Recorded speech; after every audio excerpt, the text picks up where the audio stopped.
Welcome to episode 36 of the Goldenberg Destiny Project. At the end of the Babylonian exile, the great sages and prophets of the Jewish people who are in Bavel, they formed something called Knesset Agdoila, the Great Assembly. And these were called the Men of the Great Assembly. And today I want to talk about what they did. The work that they did was beyond incredible. They set Judaism and the Torah on a path where it could last for thousands of years by itself. They fortified it, they made it able to last. And they also did something else, which we will get to afterwards, which actually changed the entire course of world history. All of world history that we will discuss as we go on, and all the different turmoil and forces and conflicts that take place in the imperial quadrant throughout history until this very day, are all determined by something that these people called the Anshe Knesset Agdoila, the Men of the Great Assembly, this is something that they did which really drives the entire course of history, for good and for bad. The people who are on this assembly, on the Anshe Knesset Agdoila, so I'll read some of the names they were great sages, they were Nevi'im, prophets, they were the leaders of the people, the elite, and there were 100 of them. So just some names are Baruch ben Neriah, who was a Talmud of Yirmiyah Navi, and there was Mordechai and Daniel, Hananiah, Mishael, Azariah, Yechezkel, Zerubbabel, and Ezra. These were all older people, older leaders, who were there at the time that the first they saw the first Beis Hamikdash. After it was destroyed, they went into exile, and when they came back to build the second Beis Hamikdash, they still remembered the old Beis Hamikdash. There were others who were born in exile who did not remember the first Beis Hamikdash. These included Nehemiah and Shimon HaTzadik. Baruch ben Neriah was very old, and as long as he was alive, he couldn't travel, so they all convened in Bavel. But after he passed away, they went to Yerushalayim, and that's where they did their work. Now, when they came to Yerushalayim, they found a very decrepit community. They were just unstable. Sometimes they were allowed to build, sometimes they weren't allowed to build. They had trouble with the Shemronim, with the Samaritans. It was really a very difficult time, and they didn't have the kind of Torah leadership that they had in Bavel. It was really just most of the Jews were still in Bavel. They didn't come to Eretz Yisrael. Like 40,000 people came, and they really were on their own, and they didn't have the guidance, and they went down in their standards. They intermarried with pagan women, and the whole thing was going nowhere. But when they came, the Anshe Knesset Agdoila came, these 100 luminaries with tremendous prestige. The first thing they did was to take the Yerushalayim community and set it right. They were not coming back to reconstitute the kingdom of the Jewish kingdoms. They were coming back to a country which was really a province of the Persian Empire. It was not an important place. They didn't have the authority and the strength of a royal house to support it. They didn't have that. But now they had the Torah leaders. They came and they set it right. So one of the first things they did, Ezra, it says in Sefer Ezra, that he told them, he inspired them, and he spoke to them, and he told them they should send away their wives. These intermarriages, send them away. And it's very significant. He said, "V'hitziu es hanoshim v'anelodim lahem." they sent away their wives and the children that were born from this intermarriage, which is a tremendous source for the ancient laws of matrilineal descent. That means that these children were not considered Jewish. If they had been considered Jewish because their fathers were Jewish, they would not have been sent away. So the reason, so clearly then, because their fathers were Jewish but their mothers were not, they were not Jewish and they were sent away. So this is, as an aside, it's an important thing that you see in Sefer Ezra very clearly, that you go by matrilineal descent. First they decided they needed to address the Torah.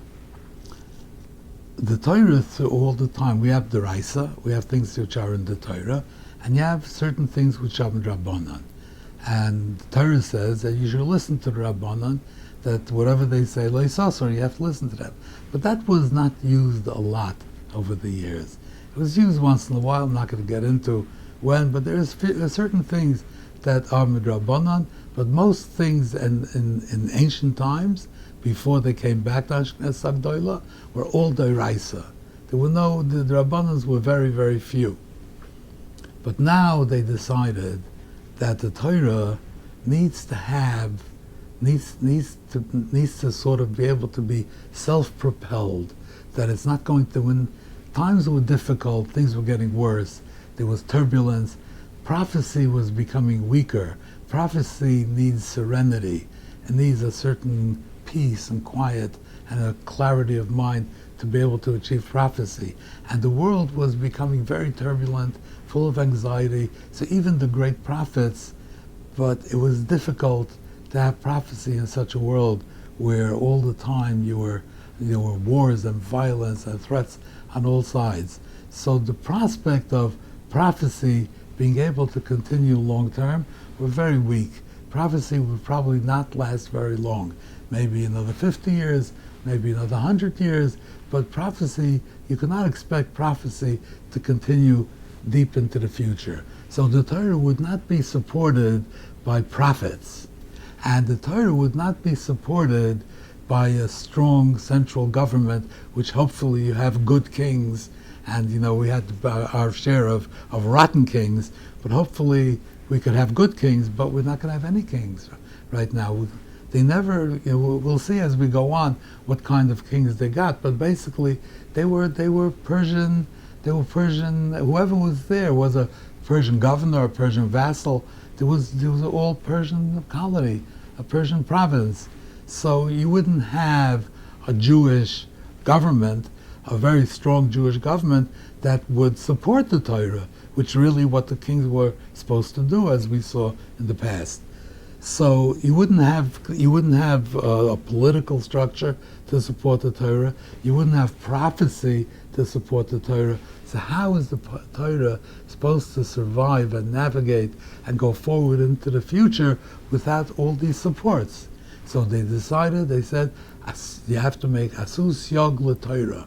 You have to make a fence around the Torah, and you have to make many more laws, which are Rabbanan, and these things will be like an armor for the Torah, because the people who are keeping the Torah will be accustomed to keeping the Deraisa. They'll also be accustomed to keeping all the Rabbanans. So it won't be so loose.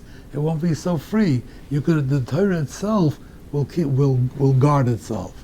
The siyag that they make for the Torah will guard the Torah and preserve it going forward. Where until then, they didn't really need so much the siyag the Torah, because there were gods to the Torah. There were the Malachim, there were the Gedolim, there were the Sanhedrin, there were the Nevi'im. There were guardrails to the Torah.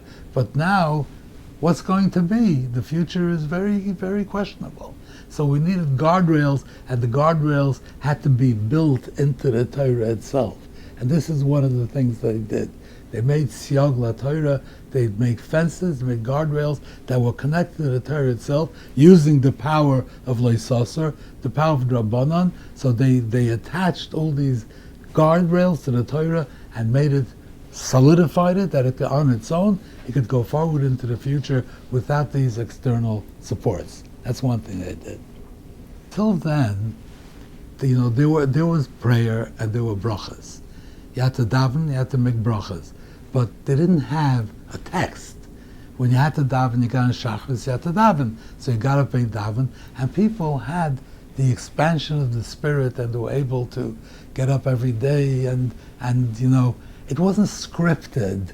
You got up there and you spoke to the Rebbeinu Shalom, and you poured out your heart, and you were creative, and every day you would think of what to say. Sometimes you say the same thing, sometimes say something different. There was no script. There was no text. But as time goes on and people are becoming less reliable, the standard of people is lower, then if you don't give them something, then they would not be able to daven properly. They wouldn't be able to pray properly. So they went and they wrote the text of the tefillas, of the davening, of the prayers, the text of the prayers, and they wrote text for the brachas, and these are the way you have to pray. Now, on the one hand, this is limiting, because you could always go off on your own and take off, but really, if this is what it is, then this is what you do. Imagine like you're in a play, so you have a script. So if you don't have a script, you go out there and just spontaneous, and everybody interacts, and it's all real, and it's exactly what you do. But if you have a script, then you have to stick to the script. So even if you can do little variations on the script, but you have to do the script. So, but on the other hand, if you don't have a script and you get up there and blah blah blah, like what? Then you're going to be the whole thing is going to fall apart. So they decided to do a script for the brachas and a script for the tefillas, and they did such an incredible job. The people that are familiar with the tefillas understand they did such an incredible. You would think that if you say the same thing every single day, it becomes tedious, it becomes boring. But they wrote it in such a brilliant way, where there's so much variation in it, and so much poetry, and so much beauty, the way they say it. And the different times it changes in the days, it changes in the different cycles of the year. The prayers are always changing and always something new. Sometimes very long, sometimes very short, but it's, and if you really pray properly, it does not become tedious. It doesn't. So, and that was a brilliance, and they're able to do such a thing, to create a script which doesn't become stale. That was a very brilliant thing that they did. According to some sources, they also wrote the oral Torah. Really, we spoke about this before, we'll speak about it again, that the Torah has a written Torah and the oral Torah. The oral Torah is best served if it's done orally, when it's transmitted orally. Again, the same thing. If you create a script for the Torah, then for the oral Torah, it's constrictive. That means, like I think I gave an example of a medical school.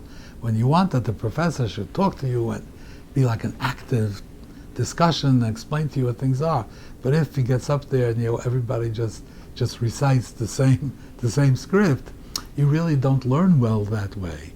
So the idea is not to have a script and to have it orally. So as we will see in future episodes, as times went on, there had to be more written down. So we're familiar with the Mishnah.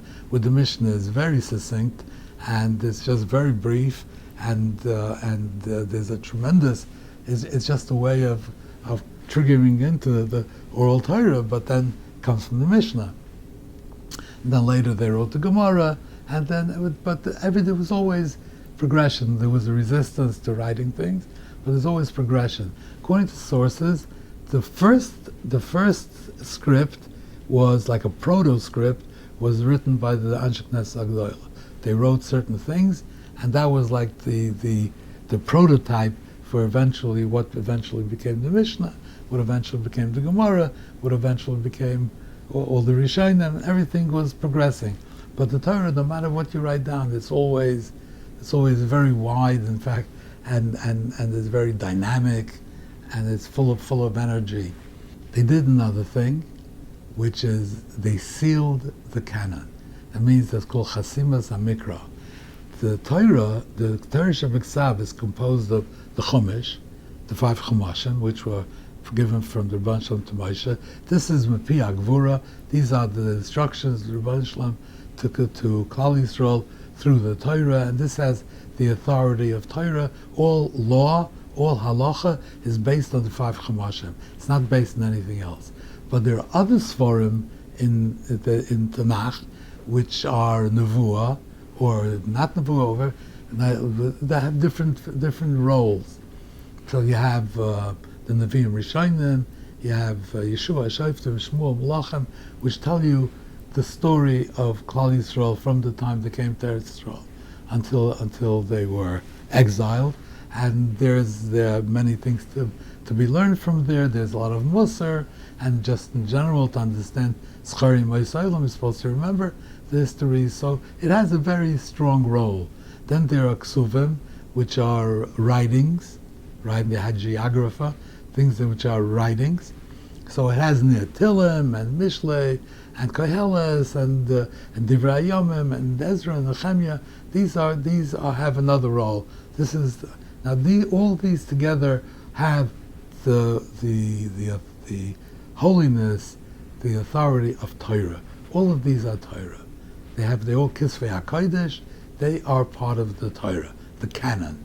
Whatever comes down to us is here.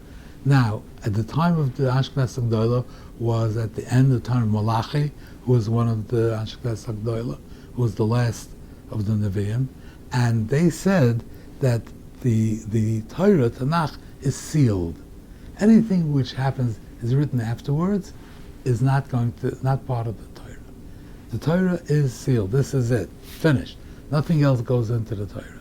Now this was extremely significant because, and afterwards there were other Sfarim written afterwards. Not going to talk about if they were prophetic or Ruach HaKodesh or not, but there were Sfarim which are called Sfarim Chitzonim, the Apocrypha, which were written afterwards, and the tremendous importance of what they did by sealing the Tanakh, by sealing the Torah Shebiksav, was because the Christians, 500 years later, attempted to insert their books into the Torah.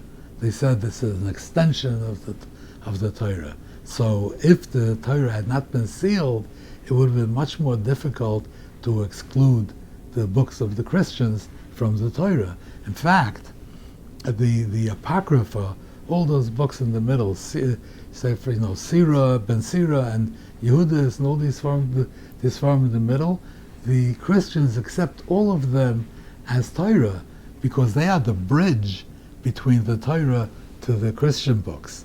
So everything is very important to them that the Apocrypha are considered part of the Torah. But Anshe Knesset Agdola decided, no, Chasimas HaMikra, it's finished, no more.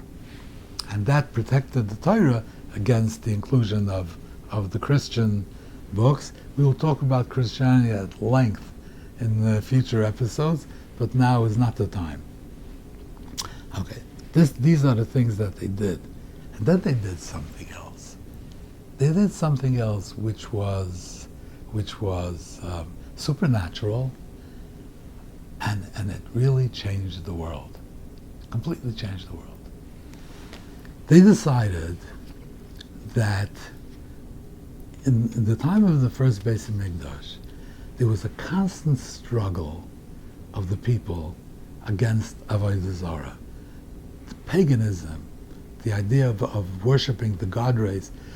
On the one hand, you worship God, but the worship God it's a difficult thing because God is transcendent, He's unknowable, He's infinite. You are worshiping a God that is everything.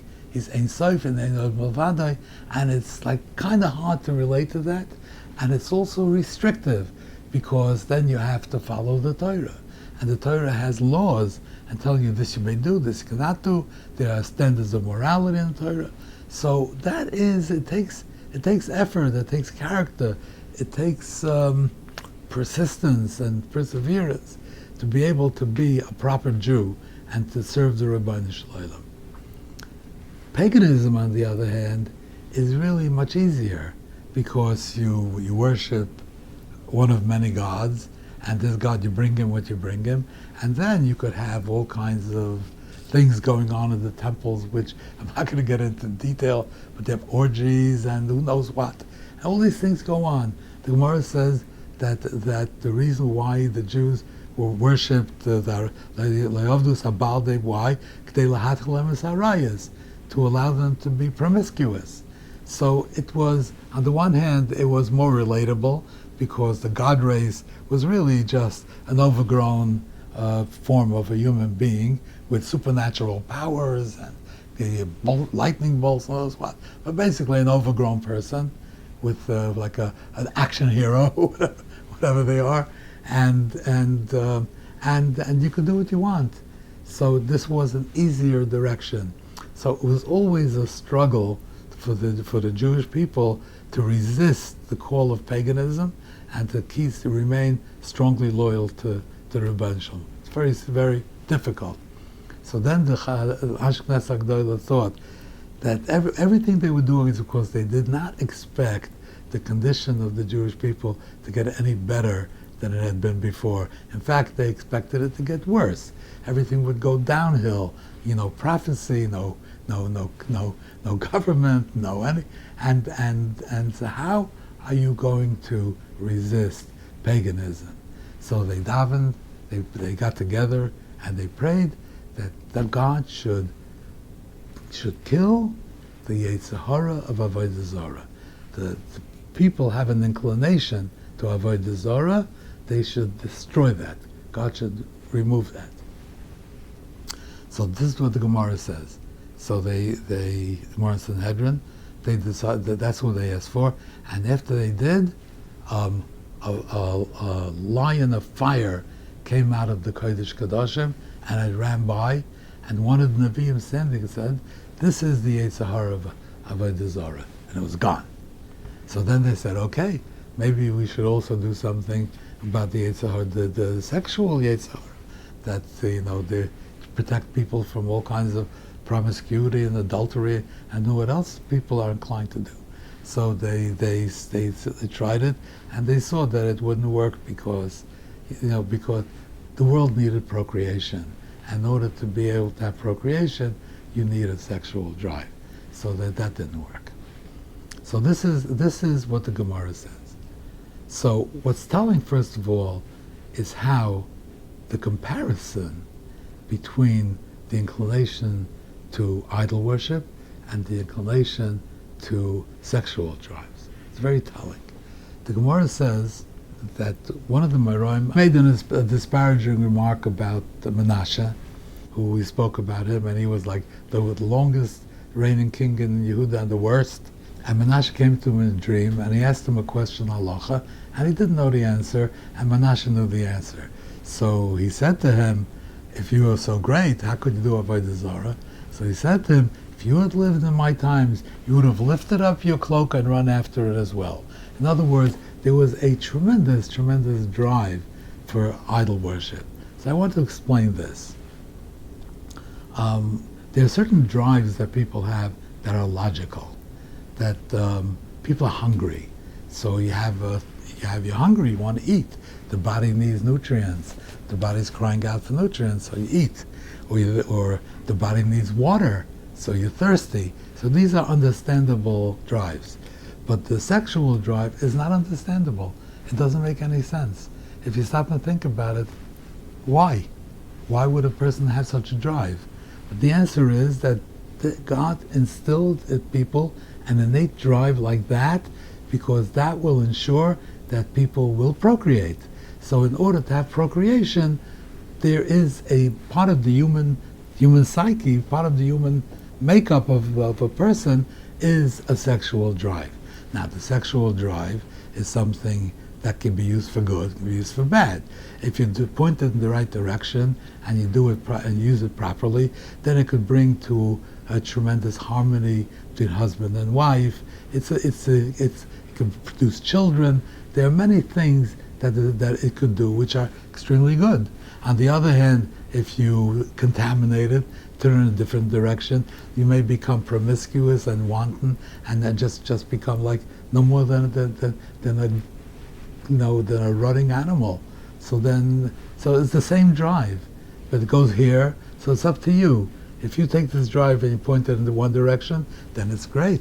If you point it in another direction, it's horrible. This is how it is. The same thing I think applies also to the acquisitive drive. People want money. You want. What do you want money for? Why do you need money? I mean, people, if you have, whoever has Yesh Leimana writes a Messiah, you have one, you want two. There's never a satisfaction. Why? Because if people were satisfied with what they had, then they wouldn't build tall buildings, they wouldn't build bridges. So the whole development of civilization depends on the acquisitive impulse. People need to make a lot of money. So to make a lot, you need to have billions and billions of dollars. What for? You need why? Because you want to leave it to your great-great-grandchildren for the next 1,000 years? What for? But it's a drive. It's an innate drive in people that they need to do this, make more. And in order to make more, you have to do more. So you build businesses and you build things and you build, and projects and things, and therefore civilization develops. So all these things are really, it's not logical if you stop and think. The acquisitive drive is not logical. It doesn't really make sense. You can understand you want some money and you want to have a comfortable life, but this idea of money for its own sake, it doesn't make sense. It doesn't have to make sense. This is how it is. There's an innate drive, right? And this has a purpose. There's also an innate drive which people had originally, which was called the devotional drive. People had an innate drive to connect with a higher power, to worship, not to connect to a God, to connect to a God. It was so strong. People had to do it. They had to. So you have a choice. You could use this devotional drive, and you could use it to bring you close to the Rebbeinu Shalom. Point it in the right direction, do what you're supposed to do, understand, learn, and this thing will propel you. It can propel you so far that you can become a prophet. You could reach prophecy with the devotional drive. This is what that does. On the other hand, you could turn it, but you have that drive. If you don't want to go this direction, there's another direction to go. You can go in the pagan direction. You could go towards the God race, and that will not get you anywhere. It'll just make you into a prosta, manovel. This is what it's going to do, but it's not. It's the same drive.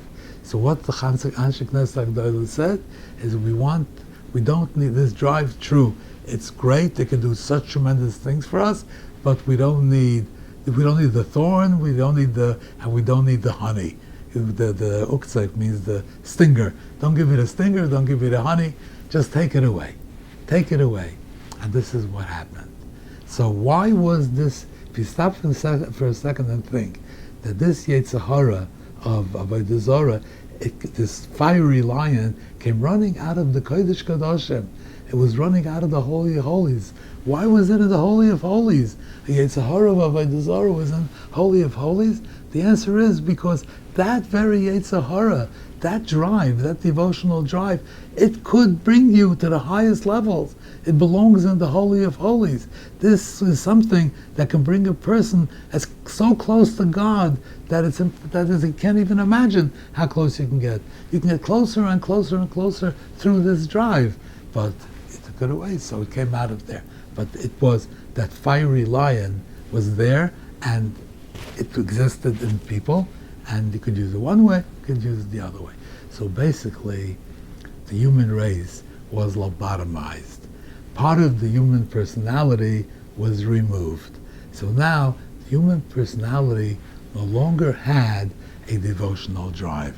There was nothing innate, nothing visceral that drove people to be connected to any higher being. Nothing. There was nothing. It was just a regular person. So then, then your whole approach to godliness is intellectual and emotional. In other words, you could intellectually and philosophically decide that there is a God, or maybe you'll believe it because your father told you there's a God, so you accept it. So you know there is this transcendent God, and then you want to have connection, so you will try to connect yourself emotionally. You're gonna pray, and you're gonna love God, and and emotionally. So this is a direction that you can use this to go towards God, but it doesn't have that rocket engine of the devotional drive. It doesn't have that. It doesn't have that. And the other thing you could do is go the other way. The other option is you could become a kafir. You could deny the existence of God. Until now, you could not be a kafir. You could not be an atheist. How could you be an atheist if part of your innate makeup, part of you, is that I have to devote myself to God? So, how could you deny the existence of God? If the very human nature, the very human condition proves that there's a God, because we have this innate drive to connect to Him. So, but once that was gone, then you could be a kafir. Maybe you could believe intellectually that there is a God. We'll get into that also later when we get to the Greeks. They believe there's a God, but you could deny divine providence. He has nothing to do with the world. Created the world, stepped aside. That's deism. He stepped aside, and he's not involved in the world. So then you're free to do what you want, because he's not there. I mean, he created it, and he's maybe sitting and watching and enjoying the show, but nothing else. So that's kfira. That's a kind of atheism. So these are the two choices that you have. You have a choice to approach the one true God intellectually, or to become an atheist. Paganism really is like, why? There's no reason to be pagan. If you want to do anything that you want to do, you want to live immoral, you could do it. You don't need a God race to allow you to do it. You could just do it because you're free. This is called secular humanism. That the center of the world, on the first way, which is the Jewish way, is the Torah way, where the center of the world is God and His Torah. The world revolves around Him. It's all about Him. And the other way, God is not involved. It's all about the human race. You worship yourself. You worship the human race. It's all about what people can do. People become the pinnacle of the world. Either God is the pinnacle of the world, or people are the pinnacle of the world. And these are divergence of two pathways. This was not possible before. But from this point on, where they shut off this devotional drive, this demon that made people crazy, that made people become pagan, once they shut that off, then there was one way to go, was the Jewish way, and the other ways to go is the Greek way, which we will talk about in the next episode. And this goes throughout history.